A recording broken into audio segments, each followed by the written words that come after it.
نماز کے کچھ پروٹوکولز ہیں. دیکھیں اگر آپ کسی دنیا دار کے پاس کوئی بڑا افسر ہے یا کوئی بڑے عہدے کا شخص ہے، اگر آپ اس سے ملاقات کرنے جاتے ہیں تو آپ صاف ستھرے کپڑے پہن کے جاتے ہیں.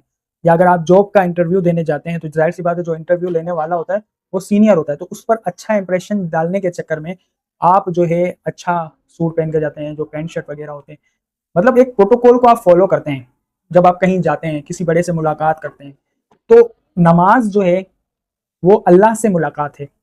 تو جب ہم اللہ سے ملاقات کر رہے ہیں نا تو ہمیں چاہیے کہ نماز کے جو پروٹوکولز ہیں ان کو ہم فالو کریں. یعنی اچھے کپڑے، صاف ستھرے کپڑے پہنے ہوں. نئے کپڑے تو روز نہیں پہن سکتا بندہ، تو اچھے کپڑے، صاف ستھرے کپڑے ہوں، ٹوپی لگائی ہوئی ہو اور صاف ستھرا ہو کر بندہ مسجد جائے، نماز پڑھے. تو یہ نماز کے پروٹوکول میں ہے.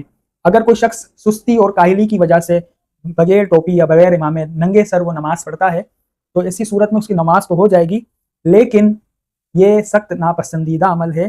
ایسا نہیں کرنا چاہیے. نماز پڑھیں تو اس کے پروٹوکول کو فالو کریں، ٹوپی لگا کر، امامہ پہن کر.